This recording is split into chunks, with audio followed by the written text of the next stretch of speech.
Hola, soy Colene, y mis papás me dijeron que dejara la llave de la casa y me llevara mi maleta, porque ahora la casa era de la familia. Empacaron mis cosas, cambiaron las chapas y borraron todo rastro mío como si nunca hubiera vivido ahí. Pero, ¿qué crees? Eso ni siquiera fue lo peor. Lo más feo no empezó en esa cena, empezó años atrás, con mentiras chiquitas, manipulación disfrazada de consejos, y un plan tan bien pensado que me hizo dudar hasta de mis propios recuerdos. ¿Tú crees? ¿Por qué unos papás le quitarían la casa a su propia hija? ¿Y luego actuarían como si yo nunca hubiera existido? Esa noche, la comida apenas se estaba enfriando cuando me alejé de la estufa. Me sequé las manos con una toalla que todavía olía a lavanda del verano pasado. Desde las 6 de la mañana estuve limpiando, doblando ropa, ordenando, quizás si me pasé un poquito, pero quería que todo quedara bonito. Era mi primera cena real como dueña de casa. La primera vez que iba a recibir gente que nunca creyó que yo podía con esto sola. Puse la mesa con la vajilla vieja de mi abuela, la de bordes azules ya medio deslavados, pero que le daban ese toque nostálgico. Hasta hice tarjetas con los nombres, nada fancy, las imprimí y plastifiqué en el trabajo. Puse a papá en la cabecera, a mamá a su derecha y enfrente de mí una tablita con sus nombres, como si fuera una cena diplomática con luces bajitas, en lugar de una reunión familiar llena de indirectas y silencios incómodos. Yo todavía creía, o más bien, esperaba, que al entrar vieran todo lo que había hecho, lo que logré, y que sonrieran de verdad y me dijeran algo como: «Lo hiciste bien, Jolene». Me imaginé a papá mirándome por fin sin ese juicio en los ojos, y a mamá sin mover los aleros como si yo los hubiera puesto mal. A las 6:35 escuché un coche llegando por la grava y se me hizo un nudo en el estómago. Acomodé la botella de vino por tercera vez y alicé mi falda, esa que casi nunca uso. Tocaron la puerta y abrí con una sonrisa de esas que una practica frente al espejo. No porque fuera falsa, sino porque quería con todo el corazón que esa noche saliera bien. «Huele a comida», dijo Isolda al entrar sin saludar. Traía unas botas carísimas de gamuza y fue dejando polvito por el piso que ya había trapeado 2 veces. Mi papá entró detrás, apenas saludó con la cabeza, pero fue viendo todo, el techo, las esquinas, las fotos en la pared, como si estuviera evaluando una casa que va a rentar. «Este lugar», dijo, «tiene buena estructura. Parece que debería ser de todos, ¿no?» Me reí, pero no supe si lo dijo como cumplido. «Es acogedor, creo», le respondí. Mamá fue la última en entrar, sin decir nada. Pasó los dedos por la repisa donde puse una foto nuestra, de cuando tenía 10 años. Antes de que todo se empezara a sentir condicional. Y luego, nos sentamos a cenar. La ensalada seguía intacta. Isolda estaba con el celular debajo de la mesa, y papá me preguntó cómo había podido pagar pisos de madera. «Sabes», me dijo, «una casa de este tamaño es mucho para una sola persona». Sonreí, pero tensa. «¿Se puede manejar?». Nadie preguntó por mi ascenso. Durante el plato fuerte, caché a mamá viendo el reloj. «Todo está cocinado», dijo al fin. «Gracias», contesté. Ni siquiera me volteó a ver. Llegó el postre y se fue. Saqué el pay de manzana. «Corteza hecha en casa, y manzanas cortadas a mano», dije. Esperaba que papá dijera algo. Lo que fuera. Pero en lugar de eso, se levantó. No fue solo que se paró, fue como lo hizo, dobló la servilleta con cuidado, la dejó bien puesta sobre la mesa, y me miró directo. Vi cómo le tembló la mandíbula. Esa cara ya la conocía. La vi cuando tenía 15 y quise postularme a una universidad fuera del estado. La vi cuando compré mi coche sin pedirle permiso. «Ya hablamos de esto», dijo. «Esta casa debería regresar a la familia». Parpadeé. «¿Perdón? ¿Cómo?». Mamá asintió sin verme. «Lo hiciste bien, hija, pero esta casa es demasiado. Y creemos que ya es momento de que te enfoques en otras cosas». Isolda se recargó en la silla, con los brazos cruzados. «No es nada personal», dijo. «Tu cuarto de antes sigue ahí», agregó papá. «Pero nosotros nos vamos a mudar aquí. Ryan ya hizo los planos para remodelar». Me paré tan rápido que la silla rechinó contra el piso. «¿Qué están haciendo?». «No quiero que esto se vuelva emocional», dijo mamá, como si yo hubiera gritado. «Es solo una casa, Jolene». Entonces Isolda también se levantó. Ni cuenta me había dado de que se había salido del comedor. Volvió con una maleta. Mi maleta. La verde que usé cuando me fui a la universidad. «Empacamos lo más importante», dijo, «para que esto sea más fácil». Abrí la boca, pero no me salió nada. Las palabras se me quedaron atoradas en el pecho. «Soy la dueña legal», alcancé a susurrar. Papá sonrió leve. «Eso lo arreglamos luego». No lloré. Llorar les hubiera dado demasiado.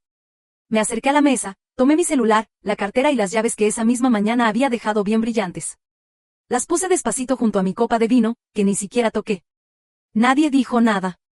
Afuera, El aire estaba más frío de lo normal. Guardé la maleta en la cajuela. No volteé. Me fui sin rumbo. Y con cada curva, la maleta golpeaba contra la cajuela. Como si fuera un latido. Uno que me recordaba que todo esto sí estaba pasando. Las luces de la calle se veían borrosas. Las casas, todas iguales, brillaban con ese tipo de consuelo que ahora me parecía mentira. Cuando por fin paré, fue en una gasolinera en las afueras del pueblo. De esas que todavía venden aromatizantes de coche y café barato. Estacioné bajo una luz que zumbaba, y con los dedos temblando, agarré el celular. Estaba vibrando. Un número desconocido. Y en el fondo, lo supe, esta llamada no era del pasado. Era de esa parte del futuro que todavía no me habían quitado. Justo iba a abrir la puerta del coche cuando vibró otra vez contra mi pierna. Un número que no reconocía parpadeaba en la pantalla. Mi dedo se detuvo un segundo, luego contesté, con voz baja y seria. Soy Jolene. La señora Zipman. Hola, soy Alexis, del departamento de hipotecas del Midwestern Bank, dijo con una voz demasiado alegre para ser domingo en la mañana. Le hablo para confirmar unos cambios recientes en su cuenta. Se me hizo un nudo en el estómago. ¿Qué tipo de cambios? Hubo una solicitud para añadir copropietarios a su hipoteca y para actualizar el contacto principal. ¿Qué? ¿Qué nombres? Lo marcamos porque la solicitud no llegó por el portal seguro, y la información no coincidía. Volteé a ver el parabrisas. Puse una mano sobre el volante, aunque el motor ya estaba apagado. Yo no autoricé nada. No he compartido acceso con nadie. Pausa. Eso pensamos. Usted sigue apareciendo como la única dueña legal. Sin copropietarios, sin poderes notariales, sin nada compartido. Por ahora bloqueamos la cuenta y dejamos registro del intento de modificación. Tragué saliva. ¿Tienes los nombres que usaron? Vernon y Mara Zipman. No fue el shock de oír sus nombres lo que me pegó. Fue lo poco que me sorprendió. Gracias por llamar, le dije, ahora con voz firme. Por favor, mándenme todo por escrito. Claro, señorita Zipman, y lo siento mucho. Colgué. Me quedé ahí, en silencio. Las luces de la gasolinera seguían zumbando arriba de mí, como un matamoscas. No lloré. No grité. Pero algo dentro de mí se movió, como cuando un alfiler cae en una cueva. Y suena apenas, pero sabes que algo cambió. Volví al coche. Y manejé. Cuando llegué a la curva de siempre, la que lleva a mi calle, el sol ya había salido entre las nubes, bañando todo con esa luz doradita, como si se burlara. Bajé la velocidad al llegar a la entrada. Metí la llave. No giró. La intenté otra vez. Nada. Di un paso hacia atrás y miré hacia arriba. Las cortinas ya no eran las mías. Había una maceta en el porche que yo nunca puse. Entonces se abrió la puerta. Una chava que no conocía salió. Tendría unos 20 y tantos, traía pants y una sudadera que claramente no era suya. ¿Eres Jolene? Preguntó. Asentí, despacio. Esta es mi casa, me dijo, como si nada. Inclinó un poco la cabeza, con flojera. Me dijeron que no ibas a volver. La miré fijamente. ¿Quién te dijo eso? Mara y Vernon, dijo. Me contaron que tenías cierta inestabilidad. Que te habías ido por tu cuenta. Apreté los dientes. Pero no le contesté. No iba a darle el show que seguro le dijeron que esperara.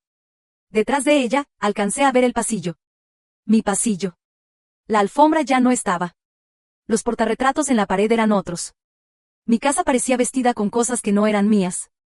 Voy a necesitar que te vayas ya, me dijo. Me alejé sin decir nada. Mis tacones hacían eco en el cemento mientras caminaba hacia el coche, tratando de no temblar con cada paso.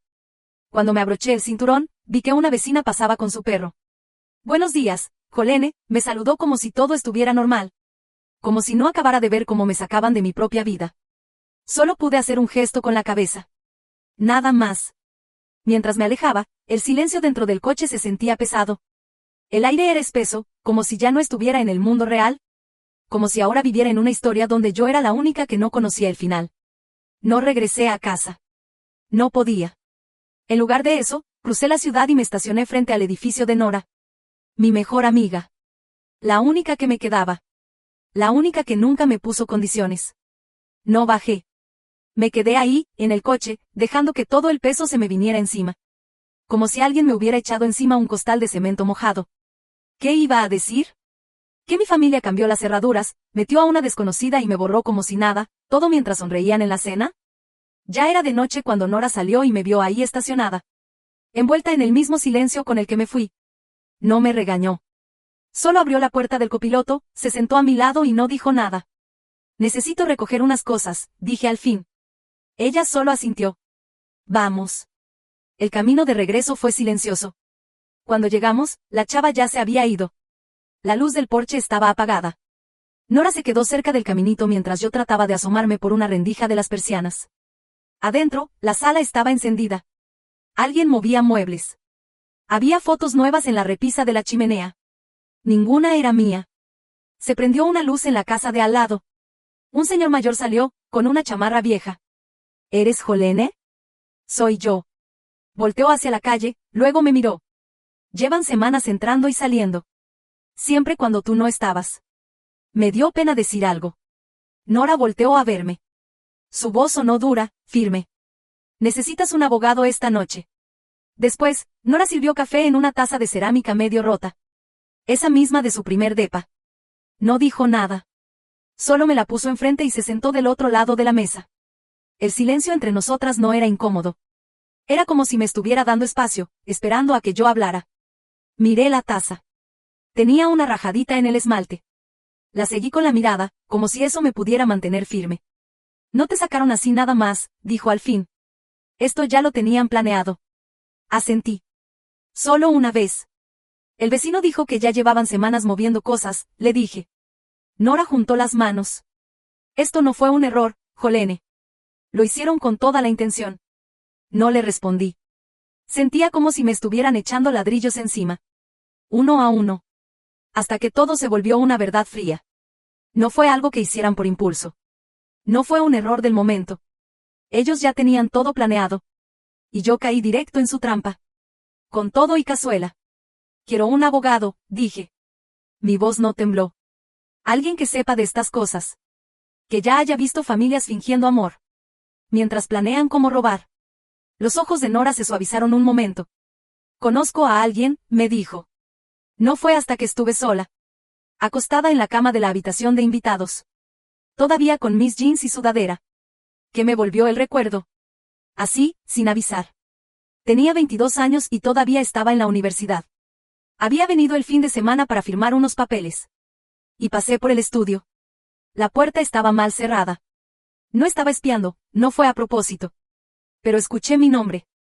Ella va a firmar, decía mi papá. Y cuando lo haga, ya es nuestro turno. Después escuché a Isolda reír. Ella ni cuenta se da. En ese momento quise pensar que era por otra cosa. Impuestos, papeleo, lo que fuera.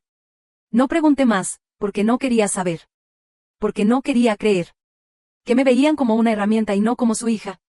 Pero acostada ahí, con la lamparita de Nora apenas alumbrando. Entendí que ese no fue el inicio. Fue solo la primera vez que vi el esqueleto del plan. Al día siguiente, fuimos a ver a Bárbara Herrera.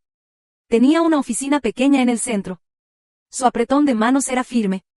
Su voz cortante pero no grosera. Escuchó mientras Nora le contaba todo. De vez en cuando me volteaba a ver. Como si estuviera evaluando cuánto dejé pasar. Antes de explotar. No eres la primera, dijo. La gente cree que los fraudes de casas solo pasan con extraños. Pero no. Los peores son entre familia. Firmé los primeros documentos. Luego nos explicó los pasos a seguir. Documentar todo. No engancharse emocionalmente. Reenviar cada mensaje. Proteger todos los archivos.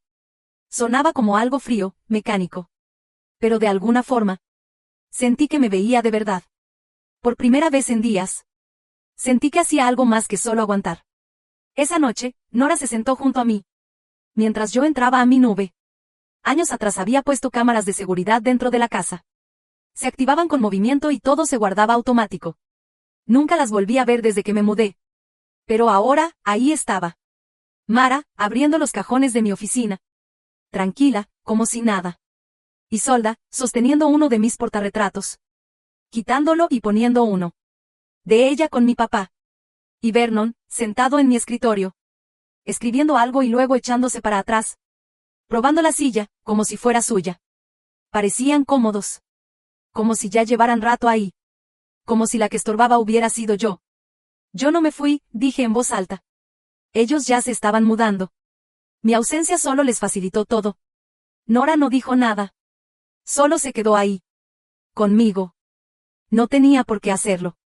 Mientras revisaba más videos de las cámaras, una pestaña diferente me llamó la atención. La cuenta de mi teléfono de casa. Había un buzón de voz guardado. De hace como 2 semanas antes de la cena. Le di play. Apenas empezó. La voz de Isolda se escuchó clara, directa. No la dejes volver a entrar. Ni siquiera por los álbumes de fotos. Me quedé en seco. No hablaba enojada ni triste. Hablaba como si le diera flojera. Como si estuviera diciendo: tira esa caja que ya nadie quiere. Esa noche no dormí. Y al otro día, no solo estaba enojada. Ya estaba lista. Para cuando cayó la tarde, las manos me dejaban de temblar. No era paz lo que sentía, sino algo que se acomodó adentro de mí. Como si mi alma dijera: ya estuvo. Y se preparara para pelear. Me senté en la mesa de la cocina de Nora. Abrí la compu. Y empecé a buscar en carpetas viejas. Las que no tocaba desde que terminé los trámites de la casa. Archivos, PDFs, firmas. Todas esas cosas que demostraban que esa casa era mía legalmente. Aunque mi familia se hubiera inventado otra historia. Ahí estaba. Una copia escaneada de la carta de liberación de la hipoteca. Con fecha, con mi firma. Notariada. Y con el pago completo hecho 6 meses antes. La imprimí una vez. Y guardé la copia en mi carpeta de documentos. Pero verla en pantalla, en ese momento, fue otra cosa. Era como ver un acta de nacimiento. Una prueba de que sí existía. De que tenía derecho. Se la mandé a Bárbara sin ponerle asunto. Solo el archivo adjunto. Luego le mandé la carta de cierre del banco. Y después, la escritura. Ahí estaba mi nombre. Solo el mío. En tinta negra que, de pronto, se sentía sagrada. Me recargué en la silla. Y lo dije en voz bajita, nada más para escucharlo. Se acabó eso de querer ser la hija buena. Esa noche, conecté un disco duro externo. Y empecé a revisar los videos viejos del sistema de seguridad. Los tenía ahí guardados, pero ni los pelaba. Desde que puse las cámaras. Estaban llenos de clips que se grababan con movimiento. Pensados para atrapar a rateros. O mapaches, la neta. Pero en vez de eso, ahí estaba Mara. Mi mamá. Abriendo los cajones de mi oficina. Tranquila, sin prisas. No buscaba nada. Solo abría, cerraba. Como si fuera a poner la casa en venta. Después, Isolda. Colocando libros en las repisas de la sala. No mis libros. Los suyos. Y luego Vernon. Parado frente a mi escritorio. Desconectando mi módem. Y conectando uno suyo. Con su nombre escrito con sarpie deslavado. Sobre una cinta vieja. No eran ladrones. No. Se estaban mudando. Como si yo me hubiera desaparecido. Guardé cada video con fecha y hora. Uno por uno. Y a la carpeta le puse de nombre. Se la llevaron. Cuando cerré la compu, me di cuenta que tenía las palmas de las manos sudadas. No era miedo. Era un coraje tan frío que parecía cosa de doctores.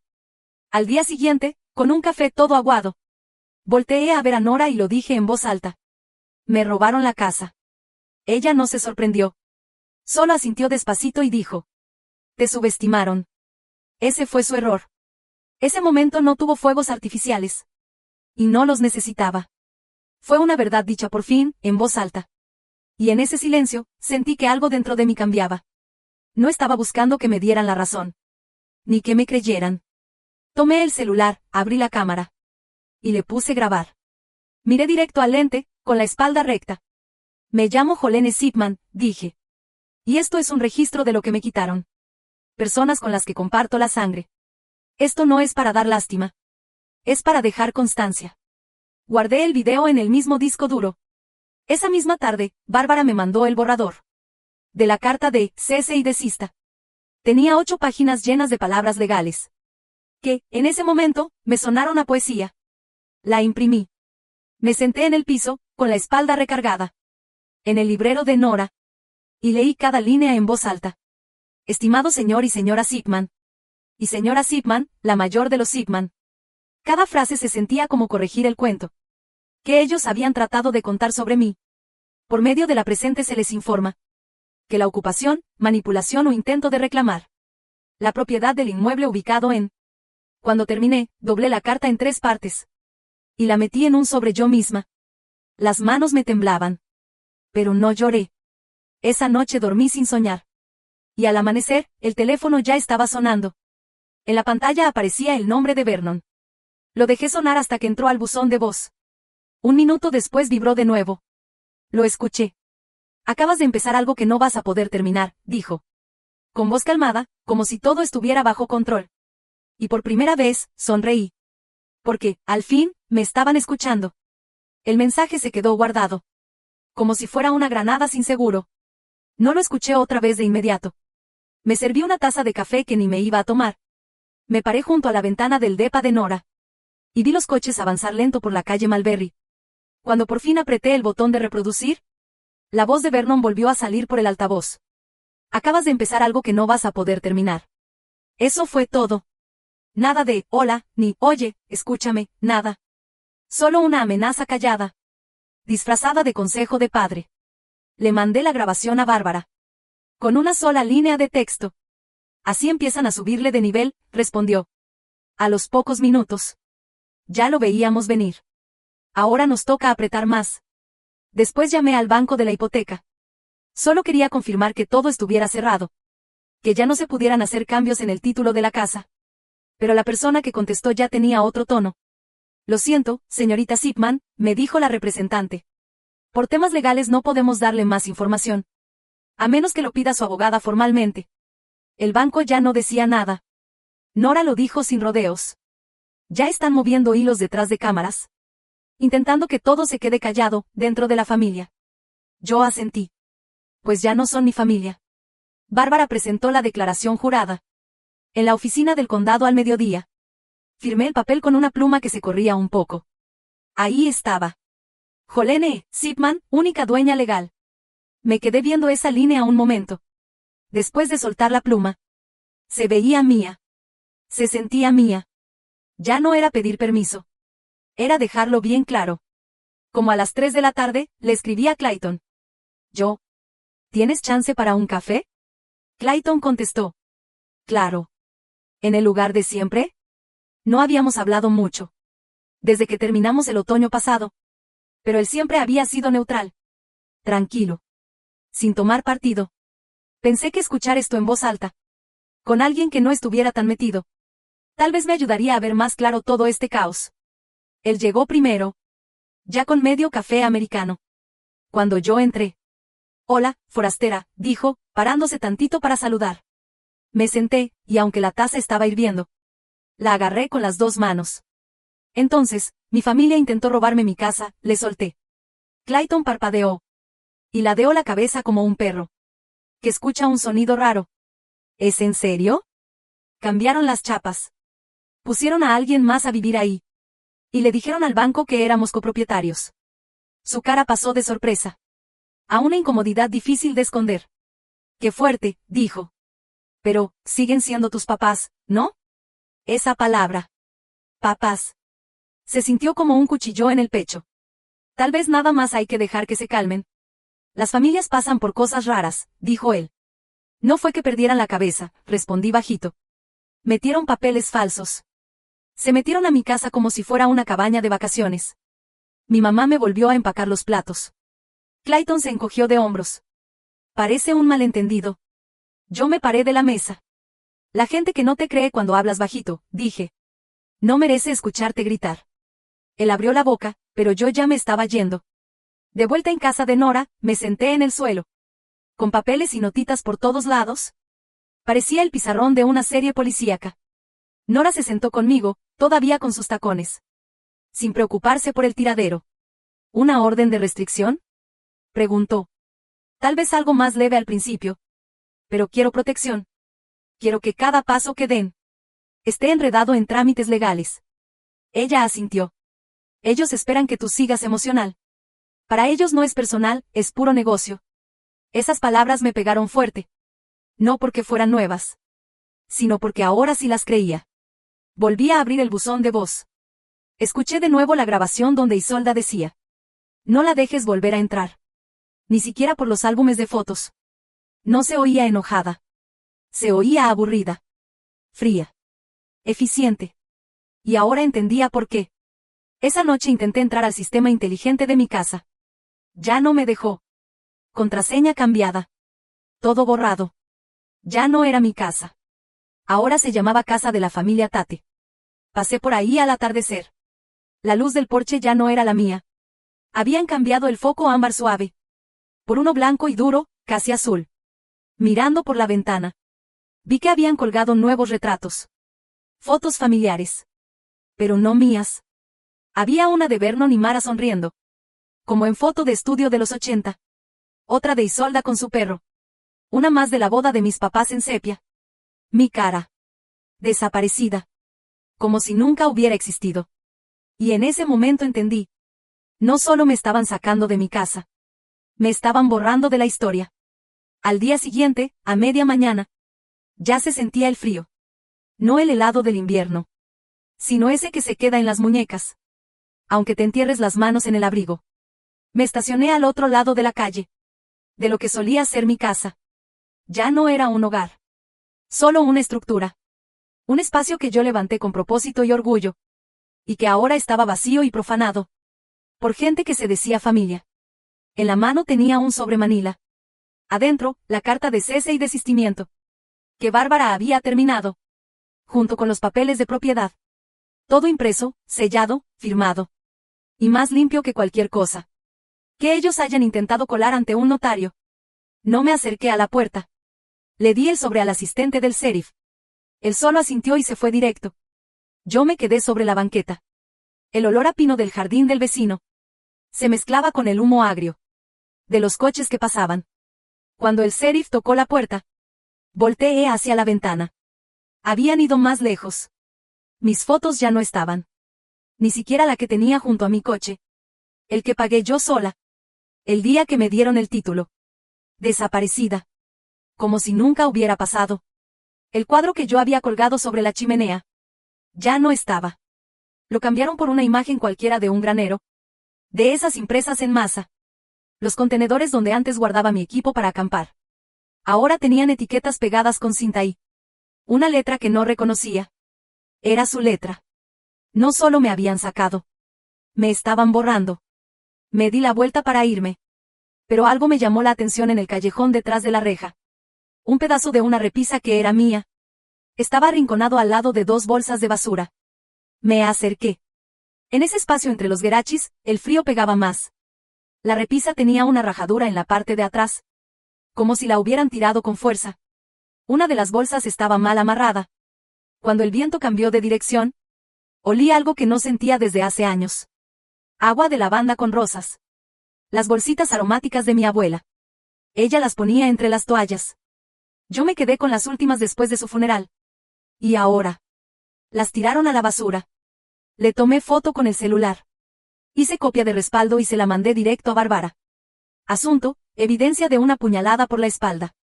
Ya por la tarde, Nora y yo estábamos otra vez en su depa. Con papeles regados por todo el piso. Como si estuviéramos armando una colcha. Hecha de cosas importantes. Bárbara se conectó por altavoz. Volví a presentar todo.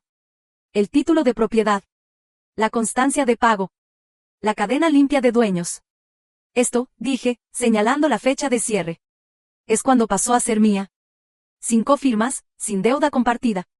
Sin ningún acuerdo de traspaso. La voz de Bárbara sonó clara. Perfecto. Vamos a presentar todo junto con el video. Yo solo asentí, tranquila. No necesitaba gritar. Los papeles hablan más fuerte. Esa misma tarde, regresamos frente a la casa. Ahora los del sheriff fueron los que entregaron las órdenes. Un aviso legal que decía: desalojen o dejen de reclamar algo que no es suyo. Dos oficiales tocaron la puerta. Uno se quedó esperando. Vernon abrió. Tenía la cara dura, sin expresión. Mara estaba detrás de él, con los brazos cruzados. Como si viniera una tormenta. Esta casa siempre fue para la familia, les dijo Vernon a los oficiales. Ella está emocionalmente inestable. Pregúntenle a quien sea. Nunca la han puesto en su lugar. Ellos no discutieron con la ley. Nomás actuaron como si tuvieran derecho. Yo me quedé escondida. Viendo todo desde la ventana del coche. Lado del pasajero. Grabé todo. El tono, sus gestos, su descaro. No porque necesitara más pruebas. sino porque verlos así, en vivo, me hizo sentir algo diferente. Algo dentro de mí se puso firme. Como si por fin tuviera los pies bien plantados. Entre más hablaban, más se quemaban solos. Esa noche, después de que Nora y yo hicimos un nuevo informe, después de que Bárbara anotó las actualizaciones del día, y ya que por fin me dejé caer en el sillón mirando al techo sin decir nada, mi teléfono volvió a vibrar. Número desconocido. Me quedé viéndolo, sin contestar. Hasta que apareció el icono del buzón de voz. Le piqué a reproducir. ¿Crees que ganaste algo? Dijo una voz de hombre, baja. Y aunque no lo reconocí, sabía perfectamente de qué lado venía. No tienes idea de lo que somos capaces. No dijo nombres. No dijo amenazas directas. No más puro veneno. Dejé el celular en la mesa. Lo grabé y se lo mandé directo a Bárbara. A la mañana siguiente, Nora me despertó con un mensaje de texto. Revisa tu reporte de crédito ya. Era bien temprano, antes de que saliera el sol. Todavía en pijama, me senté en la mesa de su cocina. Abrí el navegador en su laptop. Y traté de entrar. Me costó 2 intentos recordar la contraseña. Cuando por fin cargó la página, sentí como se me enfriaba el estómago. Antes de que pudiera leerlo completo. 2 investigaciones nuevas. Una de una tienda departamental donde no entro desde hace años. Y otra de una tarjeta de crédito. Que nunca he solicitado. Las 2 solicitudes venían desde una IP. Vinculada a la casa de mis papás. El nombre usado era el mío. La dirección, no. Me quedé viendo la pantalla, callada, por un buen rato. Están usando mi nombre, le dije a Nora. No se conformaron con la casa. Van por mi vida entera. Nora se acercó y leyó por encima de mi hombro. Esto ya no es emocional, dijo seria. Esto es fraude financiero. Asentí. Callada. Pero por dentro estaba hirviendo. Es una trampa, le dije. Y empezaron a ponerla desde hace años.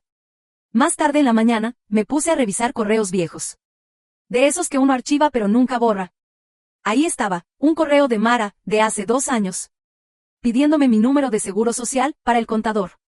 Otro mensaje de Vernon. Pidiéndome copia de mi W2. Para verificar algo antes de presentar impuestos. Y yo, se los mandé. Porque en ese tiempo todavía pensaba. Que siendo buena con ellos. Algún día me iban a ver con respeto. Nora y yo nos vimos con Bárbara en el centro, casi al mediodía. Su oficina se sentía más cálida esta vez. Más enfocada, menos fría. Nos sentamos las 3. Le pasé la laptop sobre la mesa. Ya pasaron al robo de identidad, le dije. ¿Qué sigue? Bárbara ni parpadeó. Vamos a presentar los papeles de inmediato. Y empezó a escribir la solicitud urgente. Para una orden de restricción. Mencionando no solo la casa. Sino ahora también el intento. De manipulación financiera. Entregué todos los documentos. Todos los correos. Cada clic que alguna vez confundí con lealtad familiar. Ya no eres una víctima, me dijo Nora bajito. Eres alguien que está peleando legalmente.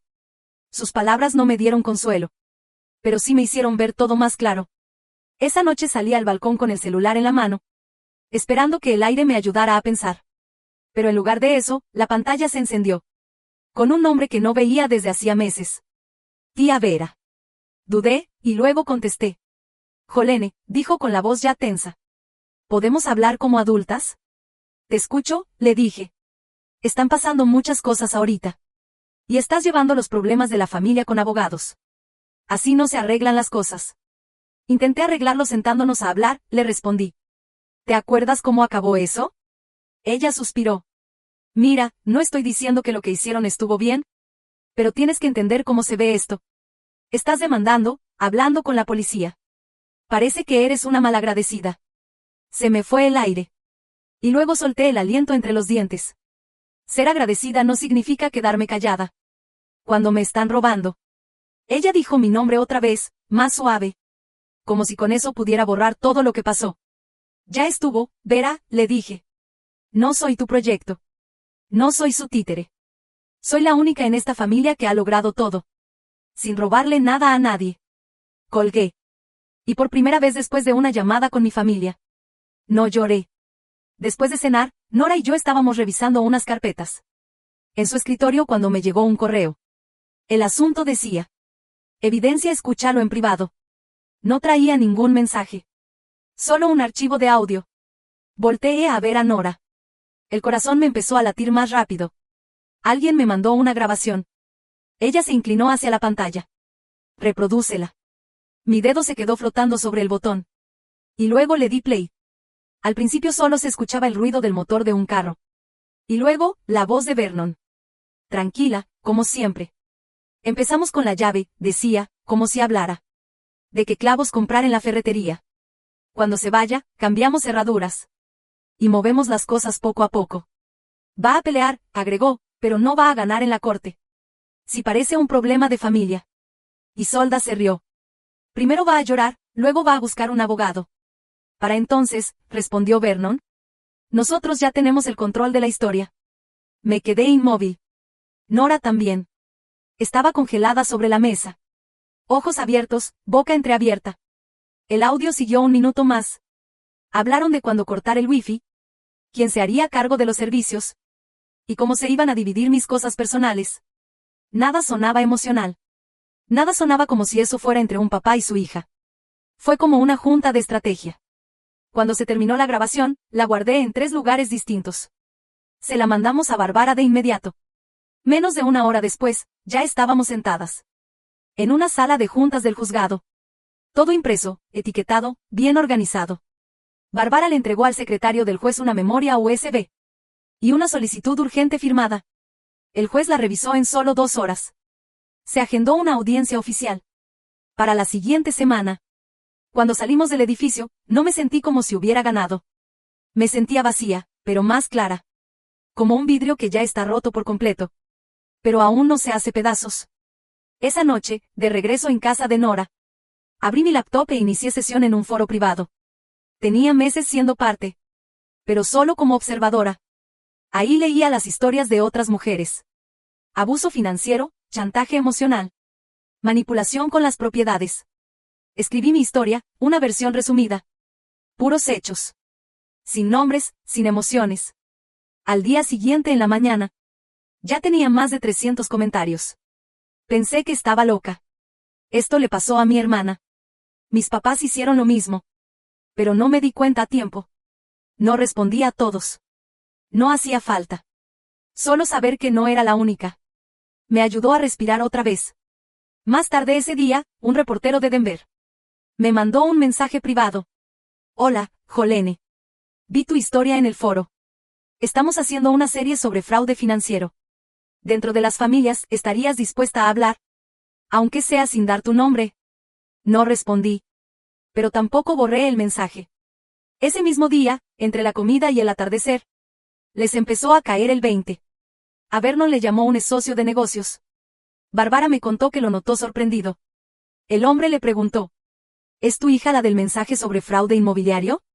Vernon no dijo nada. Solo colgó la llamada. Mara me mandó un mensaje más tarde. Una sola palabra. ¿Por qué? Me quedé viendo la pantalla. Y la bloqueé sin contestarle. Después supe que a Isolda la sacaron de una conferencia sobre liderazgo femenino, de la que presumía desde hacía meses. El correo había circulado. Alguien me lo reenvió de forma anónima. Parece que estar metida en un caso legal. Por robo de propiedad familiar. No le cayó muy bien a su comité organizador. Esa noche me senté en la ventana del depa de Nora. Y abrí el portal del juzgado. Mi caso ya aparecía como activo. Mi nombre, mis documentos. La fecha de mi audiencia. Lo leí 3 veces. Dejé que me calara hasta los huesos. Y luego cerré la laptop. Esto es mío, dije en voz alta. No solo el caso, es mi historia. El juzgado se veía igual a la mañana siguiente. Las mismas paredes de piedra. Las mismas columnas. Los mismos bancos fríos por dentro. Pero yo ya no era la misma mujer que entró por esas puertas. Barbara me recibió en la entrada. Con 2 carpetas manila bajo el brazo. Y un saco también planchado. Que podía cortar el aire. Nora entró detrás de Barbara, con un cuadernito delgado en la mano, aunque no pensaba hablar. Ella estaba ahí para acompañarme, para darme fuerza. Para recordarme cada vez que me dijeron que estaba exagerando. Pasamos por seguridad y esperamos afuera de la sala del tribunal. Junté mis manos, palma con palma, para calmarme. Hoy no iba a temblar. No tenía miedo. Estaba lista. Que lo digan ellos, susurró Nora. Que lo digan con su propia boca. Adentro, la sala se sentía más fría de lo que recordaba. Cuando hice mis prácticas ahí, Vernon estaba en la mesa de la defensa, con un traje que no era el que me imaginaba. Menos elegante, más como si estuviera actuando. Mara estaba a su lado, mirando entre el juez y el piso. Isolda estaba en la otra esquina, con las piernas cruzadas y la cara dura. El alguacil anunció el caso. Bárbara se paró y empezó. No se anduvo por las ramas. Presentó la línea de tiempo, los documentos y el audio de Vernon y Alda planeando cómo quedarse con mi casa. Después, el juez le pidió a Vernon que hablara. Se paró como si estuviera en una reunión normal. Como si no pasara nada. Apoyamos a nuestra hija por años, empezó. Esto fue un malentendido. Solo queríamos proteger el patrimonio familiar. Bárbara lo interrumpió, amable pero firme. Señor Zipman, ¿niega haber hecho reclamos falsos de propiedad ante el Midwestern Bank? Niego tener malas intenciones, dijo él. Si ella solo nos hubiera escuchado, nada de esto estaría pasando. Su voz se quebró un poco al final. Lo justo para que la jueza lo mirara por encima de los lentes. Luego habló Isolda. Se acomodó la bufanda como si eso importara y dijo. Solo estaba ayudando a mis papás a organizar la propiedad. Ese lugar siempre fue para la familia.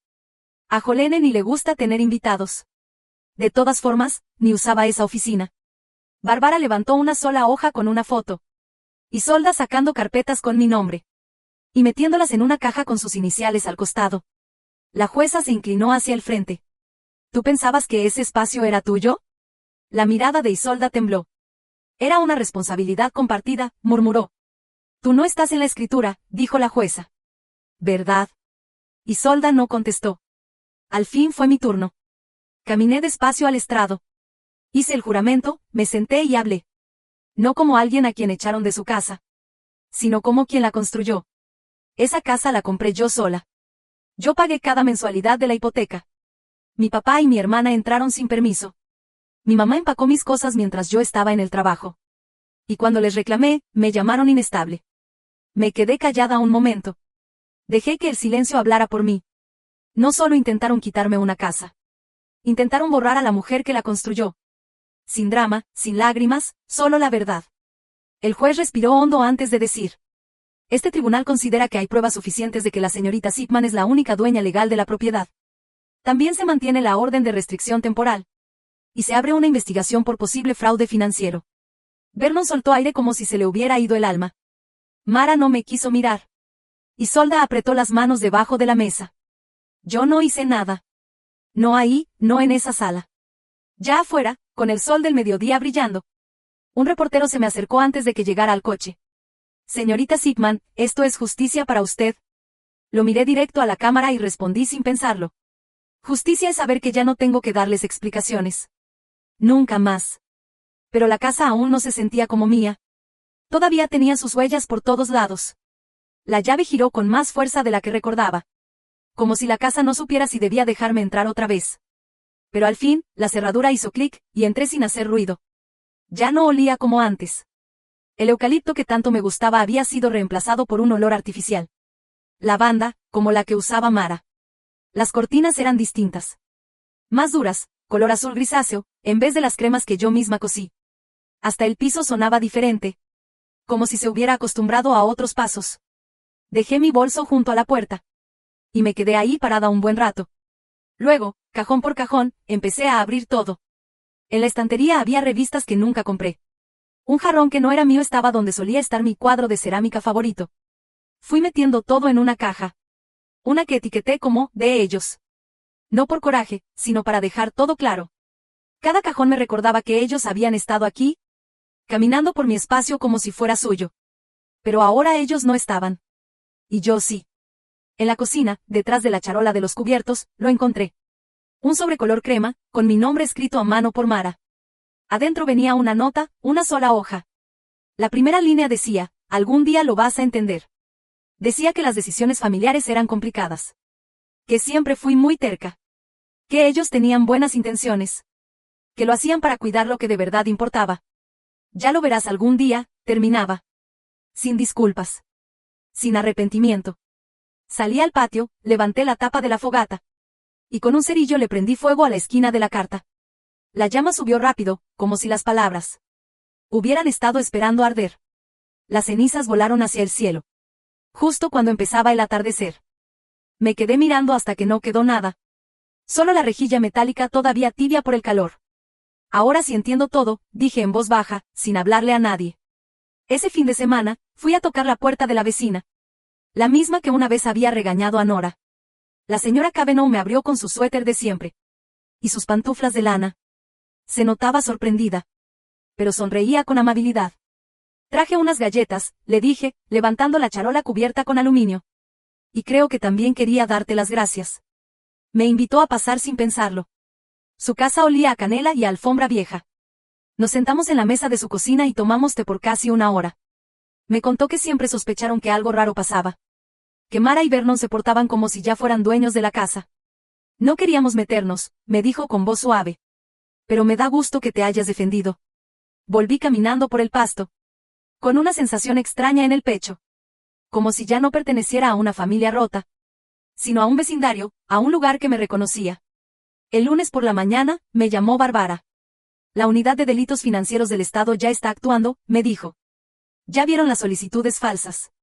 Si logran vincular directamente a tu papá, podría haber cargos legales. Yo asentí, caminando descalza por la sala. No quiero venganza, le dije. Solo quiero que quede constancia. Quiero que la verdad tenga fecha y hora. Esa misma semana empecé a decorar la casa para el Día de Acción de Gracias. Colgué guirnaldas sencillas en la escalera. Una corona nueva en la puerta.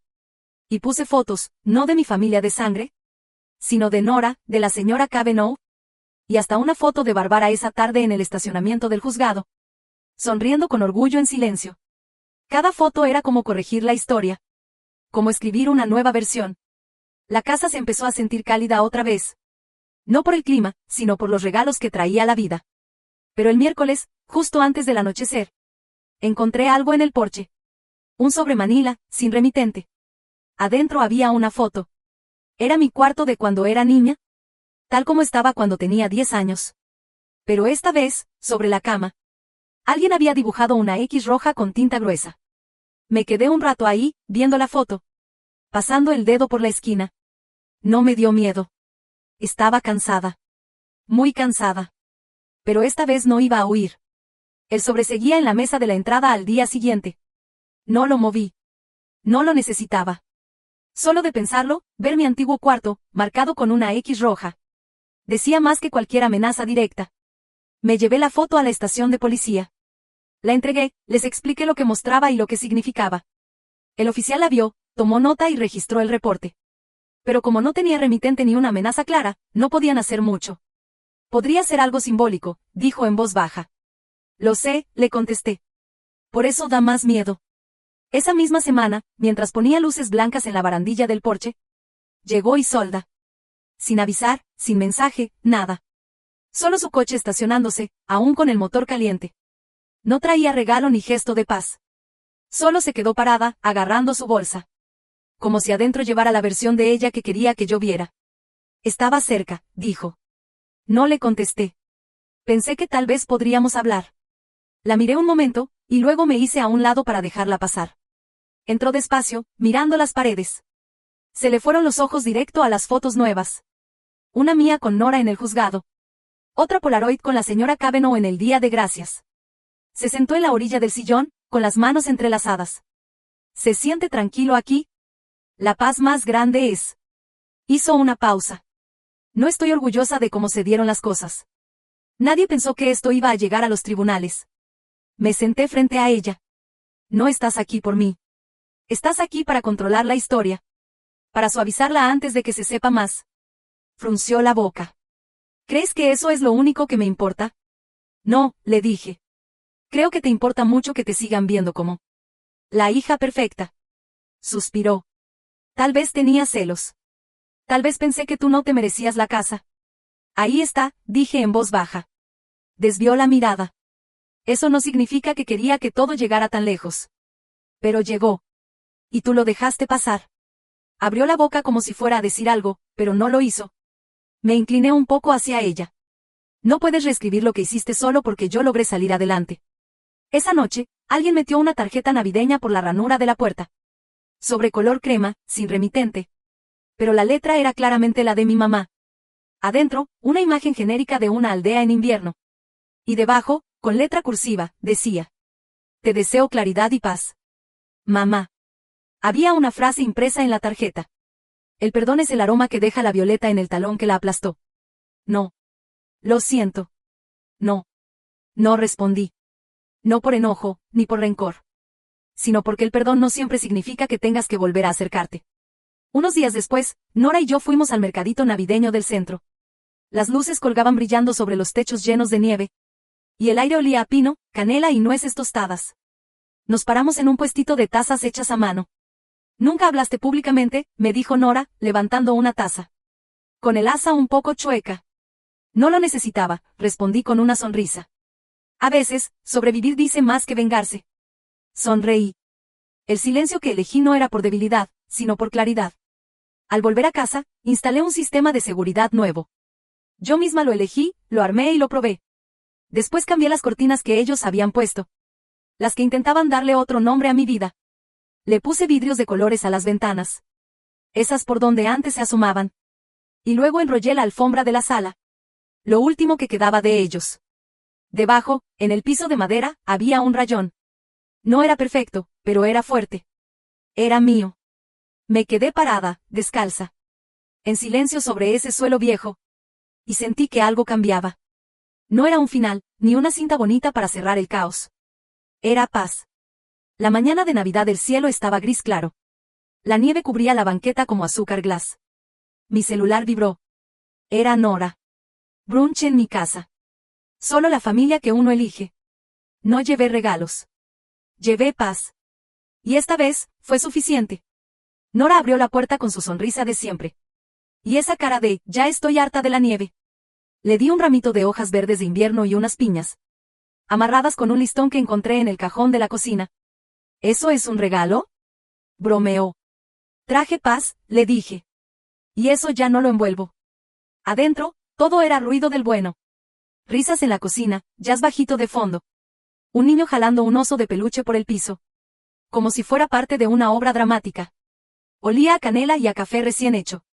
Y por primera vez en años, no sentí que tenía que estar lista. Para que algo saliera mal. Estas no son personas con las que comparto sangre. Pensé mientras tomaba sidra en una esquina. Y veía a Nora organizar todo el brunch. Como una directora de orquesta con mucha gracia. Pero son mi gente. Al regresar a casa esa tarde, el silencio ya no me pesaba. Encendí una vela junto a la ventana. Y me senté en el piso, con un cuaderno en las piernas. La luz entraba por los vitrales nuevos. Ámbar, verde agua, y un triángulo rojo. Cada color calentaba la madera como una cobijita. Caminé de cuarto en cuarto. No para revisar ni para limpiar. Solo para estar. Mi oficina, donde antes escribía de madrugada. Ahora era mi espacio de trabajo y también mi refugio. La sala ya no se sentía como si alguien más hubiera movido todo. Solo se veía un poco fuera de lugar. Pero era mía. La cocina también era mía de nuevo. Cada cajón organizado como a mí me gusta. Sin que nadie me moviera las especias. Ni me dijera que no necesito 2 coladores. La casa no cambió. Yo sí. Y con eso, bastó. 3 días después, abrí mi buzón. Y encontré una tarjeta de un viejo maestro de la universidad. Alguien de quien no sabía nada desde hace años. Adentro venía una notita escrita a mano. Y una frase colocada con cuidado en una esquina. La libertad no es olvidar lo que pasó. Es saber que esos recuerdos ya no mandan sobre ti. Pegué esa frase en mi nuevo tablero de corcho. Junto a otras que escribieron mujeres del grupo de apoyo. Cosas como: tienes derecho a cerrar puertas. Y. Sobrevivir, a veces, se siente como quedarse callada. Esa misma tarde llegó una última carta de Vernon. Su letra, igual de dura que siempre. Todo muy limpio, pocas frases. No debí dejar que las cosas se salieran de control. Quise cuidar lo que construí. Pero no me di cuenta de cuánto también era tuyo. No decía, lo siento. No aceptaba lo que hizo. Solo las palabras suficientes para sonar a que se arrepiente, un poco. La leí una vez. Y luego la guardé en el fondo de un cajón. Porque no todas las puertas se cierran. Pero tampoco todas se tienen que volver a abrir. La noche de Año Nuevo. Me senté en el porche con un café negro. Envuelta en una cobija que Nora tejió el año. Que renunció a su trabajo. Los fuegos artificiales tronaban bajito a lo lejos. Apenas visibles entre los árboles. Intentaron quitarme mi casa. Susurré. Y casi lo logran. Pero no pudieron quitarme a la mujer que la construyó. Vi cómo las luces se apagaban. Y el cielo se calmaba. Luego me levanté, entré y cerré la puerta. Sin miedo. En paz. Esta casa no necesita explicaciones. Solo necesita ser mía. Y ahora lo es. Si algo aprendí de todo esto, es que poner límites no te hace egoísta. Te hace libre. A veces, las personas que más queremos son las mismas que nos enseñan lo importante que es decir no. Antes creía que la familia era para siempre. Sin importar qué. Pero ahora sé que el para siempre solo funciona cuando hay respeto de los dos lados. Recuperar mi casa no fue solo cuestión de paredes o techo. Fue recuperar mi voz. Mi valor. Y una fuerza silenciosa que no sabía que tenía. No necesitas gritar para que te escuchen. No tienes que ganar todas las discusiones para recuperar tu dignidad. A veces, simplemente quedarte firme es la verdad más fuerte que puedes decir. Y tal vez tú también pasaste por algo parecido. Ser ignorado, dejado a un lado. O sentir que no perteneces a tu propia historia. Sí. Espero que esto te recuerde que nunca es tarde para poner un alto y volver a empezar. ¿Y tú? ¿Alguna vez tuviste que escoger entre estar en paz y ser tú mismo? Me encantaría saber lo que piensas. Si este video te llegó de alguna forma, deja un comentario. O cuéntame desde dónde lo estás viendo. Y si no te conectó, también dime por qué. Tu opinión vale mucho aquí. Si te gustó esta historia y quieres más relatos reales y sinceros, dale al botón de suscribirte y acompáñanos en el próximo capítulo. Porque a veces, las historias que más necesitamos son las que nos recuerdan que no estamos solos.